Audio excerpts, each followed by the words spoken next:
Welcome to Money Hangout. This is a weekly interaction with you where we try and share perspectives, understanding, and insights on investment issues. We also try and answer as many of your questions. Today, we are going to discuss about why we should invest abroad. And so far, Indian investors have not taken into any, have not been a bit aggressive investors abroad, understandably so. Uh, India as a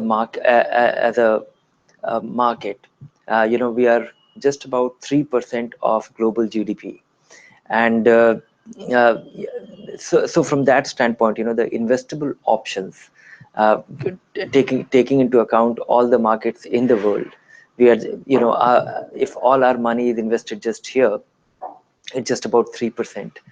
We are invested just in 3% of the available options. So should it be 100% of your investment? The reason why we invest in mutual fund is to diversify, and exactly for the same reason we should be investing abroad. The first is that we are able to de-risk ourselves. We have our jobs here, we have all our physical assets here, and we have, so why should we have all our investments here? Because the whole idea of investment is to de-risk ourselves from any likely event, which and geographic diversification can insulate ourselves from any such risk. uh, that apart, today it is possible to be able to invest wherever you want to. We have plenty of options. So, Dhiren, how can an Indian investor invest abroad? Uh, Indian investors in 2003, it was permitted to actually launch mutual fund, which if you invested in those mutual funds, you could have invested abroad, which used to invest abroad. So that started in 2003. Besides that, Indian investors can also invest in stocks or bonds, or in any other market, even physical assets. If you want to buy a house, to the extent of $250,000 if per person annually. That is the investment limit, and it requires just a simple permission from RBI. It is not a very cumbersome thing, and you have to operate through a single bank account. Besides that, you can invest in mutual funds, and that is not within that two and a half excuse me, to $250,000, which is approximately 1.75 crore today. Mutual funds are over and above that. They don't come in that ambit. So you can invest in these mutual funds as much as you want to. Plenty of options to choose from today. 40-50 funds available to Indian investors, and investing in these funds are as simple as buying any other mutual funds in India. uh, the 3-4 broad kind of funds which are available. The options which are available to Indian investors are, some of them are very specific geography, the ASEAN, or the Brazil fund, or the US fund. So there are geographic funds. Besides that, there are some specific sector funds, the mining fund, the gold fund, the gold mining fund, so stuff like that, which are specific things. Then there are a lot of thematic funds. uh, yeah, the kind of alternatives available, in terms of those options, that agri business fund, the funds which are likely to benefit from, like, possible increase in agricultural output, or prices. uh, Besides that, global consumer opportunity fund. So there are a lot of thematic funds available, uh, and that actually creates a problem. Investors should be investing abroad, but there are plenty to choose from. My understanding of the reason why one should be investing in these funds, from that standpoint, investors should consider it from three standpoint. Three kind of funds which investors should at most consider. uh, and the principle of this selection is that you should always be, the effort should be to be investing in, uh, when you invest in a mutual fund, the underlying businesses must be strong. You just diversification for the sake of diversification is not a great idea. The diversification should be done with an understanding that they are also promising opportunity. So just don't choose a theme because it looks impressive, or it the investment case sounds impressive. It must be impressive, and the underlying business opportunity should be there, because we have seen a lot of these thematic funds launched. They have gone out of favor. They turn out to be fads, very fashionable things, which did not really prove to be an investment worthy opportunity.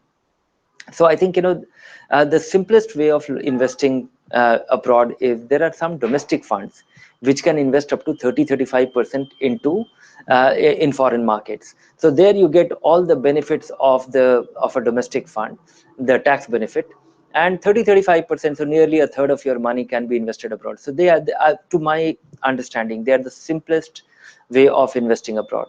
Second option is that you should be investing in a company, in a fund which is filled with, which is stacked with globally competitive businesses.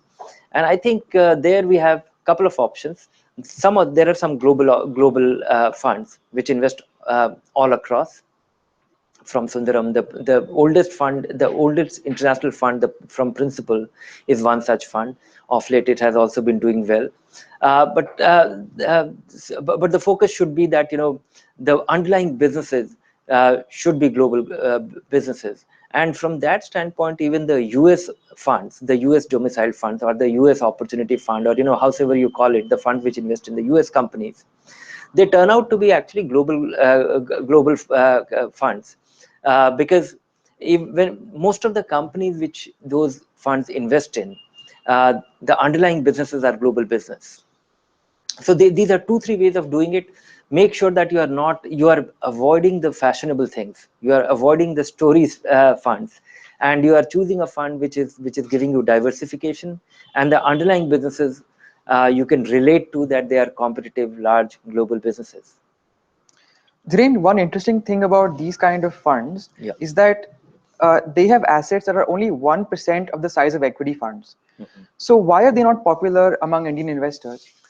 Oh, there are a couple of reasons. One is that it is not an old story.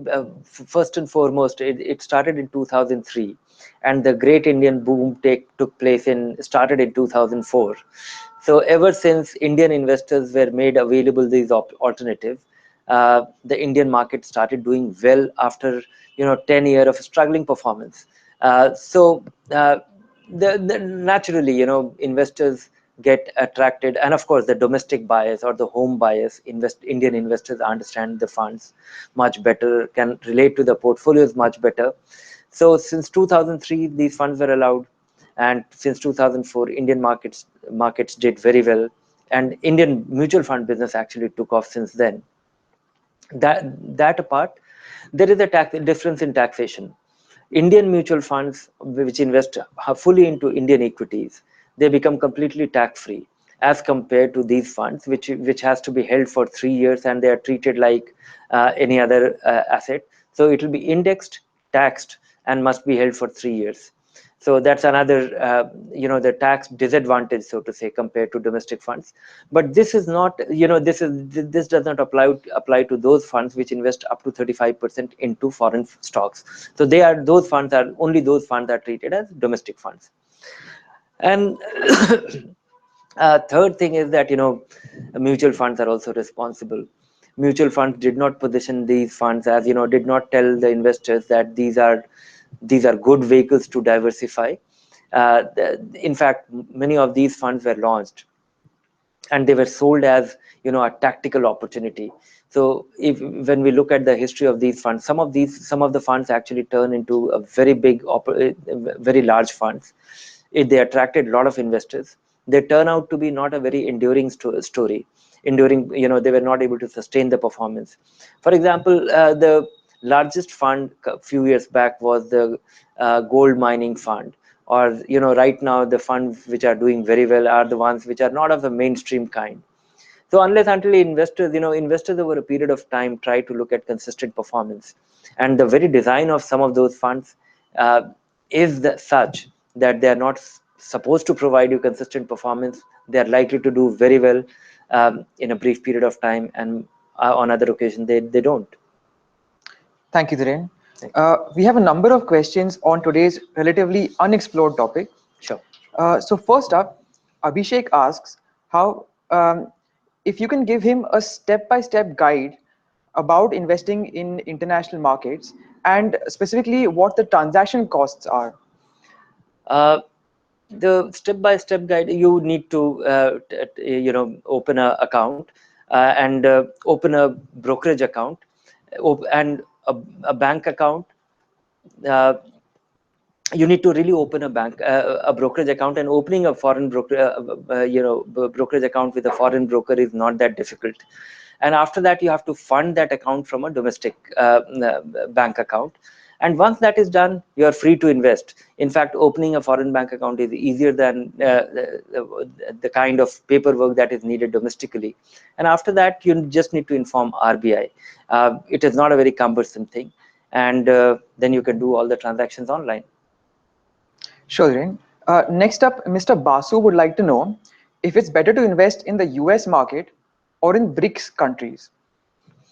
Matter of choice, but BRICS, it's hard to really find a vehicle to invest, effective vehicle which invests in BRICS. There are some funds, but I think US funds and US stocks are relatively, widely researched. You can also relate to many of the companies.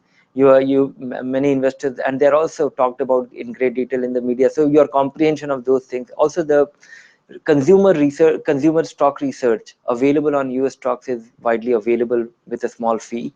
So given the options, given the breadth, I think US, despite all the talks about the ups and downs of the US market, I think the investable universe of US companies looks reasonably promising.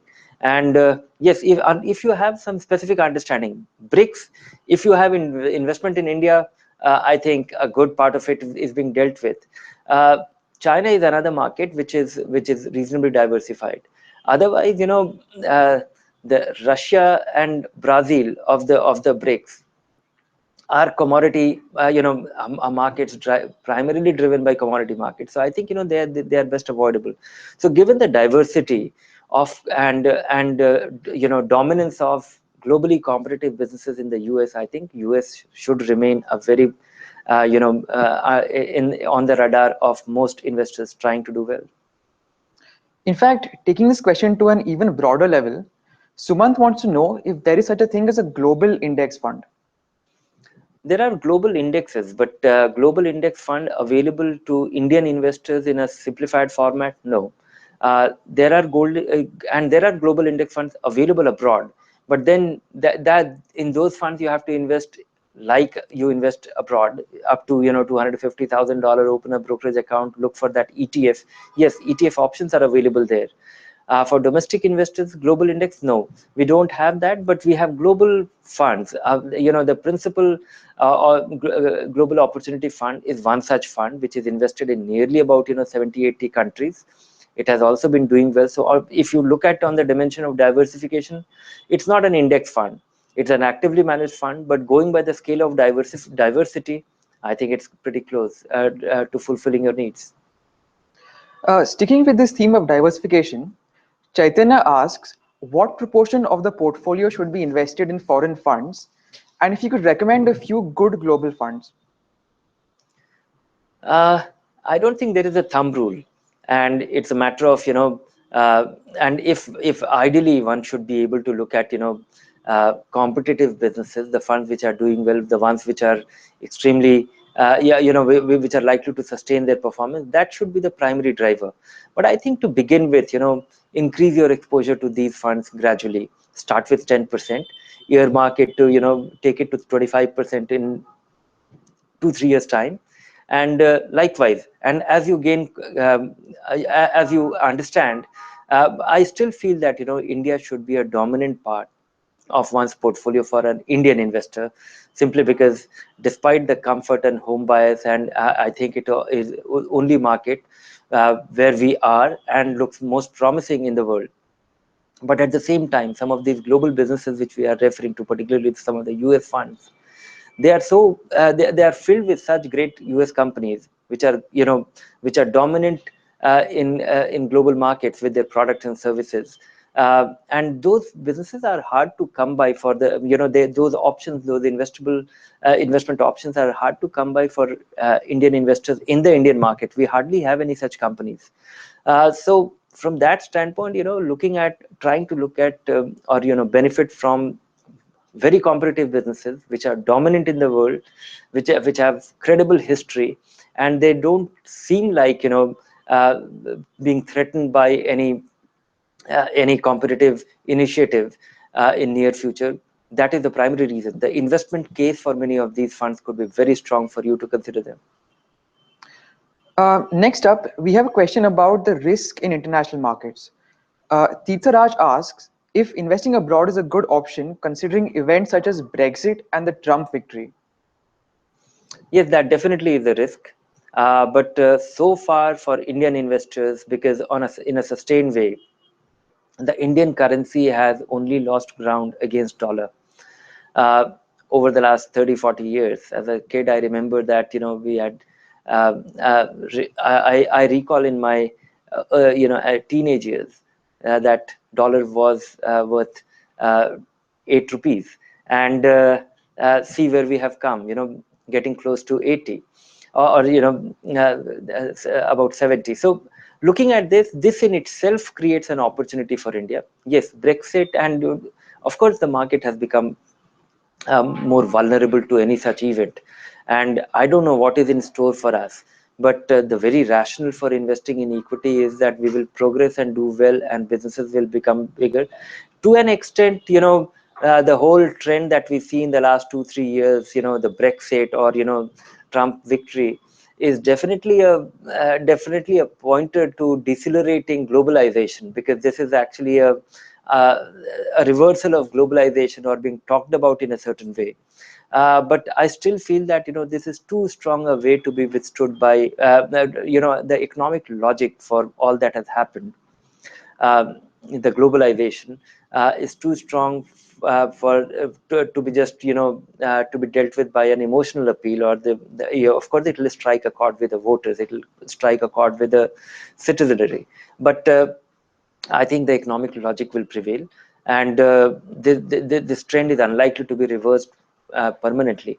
So yes, there are risks, but anyway, when you invest in equity, you really should be prepared uh, to assume these risks, and make sure that these risks are not of a kind which will impair your portfolio permanently. And I think that even Brexit is not something. Yes, it did hurt your investment if you were invested in the European fund, but I feel that it is not going to be of a permanent kind. Yes, it will have an impact. It can decelerate some of this, and that is why you should be investing in a fund or a stock, or the stock which are spread over the global markets. Thank you, Dhiren. Another aspect of international investing is MNC funds listed in India. Mr. Bedi would like to know your opinion on these kinds of funds, especially those by UTI and Birla Sun Life. Uh, they are actually Indian companies, uh, which whose promoter happened to be a foreign, a multinational. So we are talking of Unilever, Hindustan Unilever, or many such companies, Procter and Gamble India, and you should not be looking at these companies as an international company. They are actually Indian companies which are promoted by an international owner. Uh, and in fact, when these funds were launched, and they're very old funds, they were launched about 10-15 years back, that was the time when Indian investors used to look at Indian companies with some suspicion, and the foreign companies or companies promoted by foreign these multinational companies in India were considered to be superior in terms of corporate governance. So there was an investment case for that. These funds were launched to capitalize on that investment case, or superior corporate governance. That was the pitch. Of late, they have become a thematic fund. I don't think ownership should be a guiding force. Today there are great Indian companies. They are not multinational, and they have great corporate governance standard. Last 15-17 years we have traveled differently, and some of these foreign companies may not be really adhering to great, may not be maintaining that standard. So but that apart, I think these are very focused companies. Some of them actually bring in their global brands, global R&D in their products and services in India, and India remains. And most of these MNCs, they turn out to be the faster growing companies of the larger multinational. So Procter and Gamble, for example, or Nestle India, they will be the actually stars in their global framework, based on their growth. So I think one should look at it as well-managed company with promising outlook, but it has nothing to do with investing abroad context. Sure, Dhiren. Another investor concern is about the reliability of data from these kinds of funds. So Sivaji asks how these funds are audited and how do we know that they're really investing abroad? You have to trust them, and you have to trust SEBI, because the funds which are available to domestic investors, they come in the ambit of SEBI guidelines. They have to comply with all the norms of mutual fund, so they are subject to audit. They are subject to and all the mutual fund guidelines apply to them. For example, the securities must be held with the custodian. That is subject to audit. uh, the expenses should be in line with the mutual fund regulations in India, which it is, or which has to be. Even if they spend more, they have to really take a part of the. If they spend more, then they have to take that cost to themselves. So in that sense, these are Indian funds. The only thing is that these Indian funds, they raise money from domestic investors and they invest abroad. There are two ways of investing for these funds. Either they invest in a range of securities directly, or they invest in a fund which is of a similar theme, managed by a global parent, or a set of funds which will be complying with those standards. For example, the DSP BlackRock mining fund, it is investing in 3-4 funds of similar nature, which is in line with the stated objectives. So the funds charter, the funds which fall in that charter, they invest there. So these funds are subject to all the compliance and audit and regulatory and reporting standards of domestic fund, and you have to trust that. So far, we haven't seen a fraud in Indian mutual funds ever. Thank you, Dhiren. Another common, if slightly unrelated theme has been the movement from regular to direct plans. Shanto asks if one should move from regular to direct plans in one go or through STPs. His funds have crossed a holding period of 1 year. Yes, these are two things which one should be keeping in mind if you can invest yourself. Generally speaking, if you don't need the help of an advisor and you think you can do it yourself, and you are prepared to do all the legwork and all the sometimes not so pleasant experience of handling the paperwork, then by all means. And these are two things which one should keep in mind: exit load and short-term capital gains. And short-term capital gains is levied for holding of up to 1 year. Likewise, in most equity fund, the exit load, there is an exit load for redemption within 1 year. Sometimes it gets applied to even longer. So just be aware of it. So if you are confident of managing your affairs yourself, by all means, and your investments are over 1 year old, you can switch them at one go. The whole idea of doing a SIP or a STP from a fixed income fund is to eliminate the possibility of catching a market high. But right now you are fully invested in equity. There isn't a harm in moving all that money at one go. Next up, Siddharamama asks if there is a compounding effect in mutual funds, such as the one that FDs have. Oh, if you look at the growth plan of all mutual funds, they are all compounders, in a sense that if you choose not to get dividends periodically, then the compounding effect is there. Yes, you should not look at you should not strictly look at it as a fixed deposit, because what happens is the kind of compounding that you see there is that it's of a predictable kind. Generally, it is of a guaranteed kind. So you know that what happens when you make a deposit, you know that your 1 lakh rupee will earn 8%, and next year you on your 1 lakh 8,000 rupee you will earn another 8%. In case of mutual fund, you don't get such guarantees, but history has shown that we earn more. And looking at even Sensex, it comes to last 20 years, it turns out to be 17-18%, which is twice as much as the prevailing fixed income rate. And some of the well managed, actively managed fund, or looking at, you know, one third of the best of the universe of the actively managed fund, they have been able to beat the benchmark by a wide margin. So, you know, 20-22% compounding annually. But yes, this compounding in mutual funds, or particularly in equity fund, doesn't happen with, you know, that regularity. In some years you take, it goes down. In some years it goes up by 50%. And over a long period of time, when you look at these numbers, the numbers which I am referring to, 10 years, 20 years, 15 years, and it turns out to be 1.5 times, 2 times, or 2.5 times of the prevailing fixed income rate, that has been derived from great deal of erratic performance. Sticking with this theme of fixed income, we have a question about liquid funds.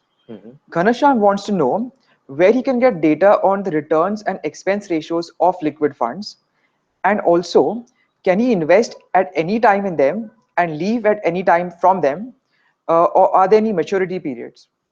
Yes, liquid funds are exactly that, and the name also it tells you that, connotes that. Go to valueresearchonline.com. On the homepage itself, at the bottom of the homepage, you have a listing of all the mutual fund categories.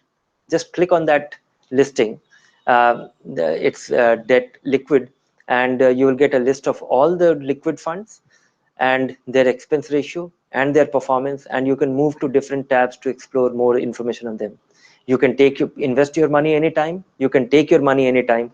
Off late, many fund companies now, for example, Birla Sun Life Active plan, the app Active, you can actually invest in the liquid fund and redeem your money, and you get your money virtually in half an hour or 45 minutes in your bank account.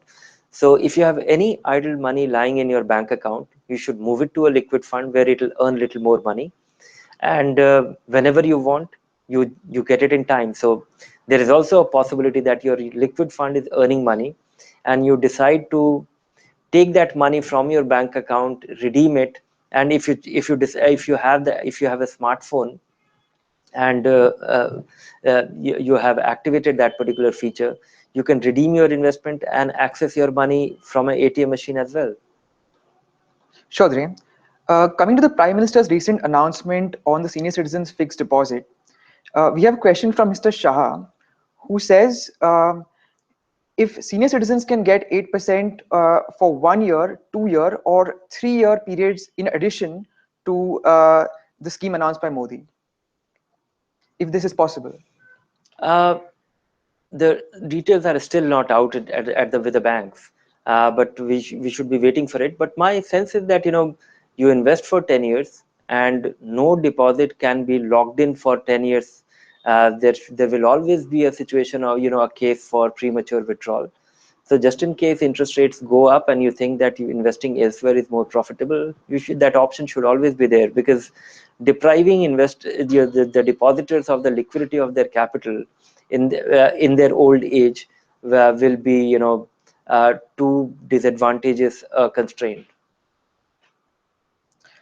Next up, we have a question from Ashok, who asks how we can invest in foreign funds with Indian currency, and if not, where can we get foreign currency?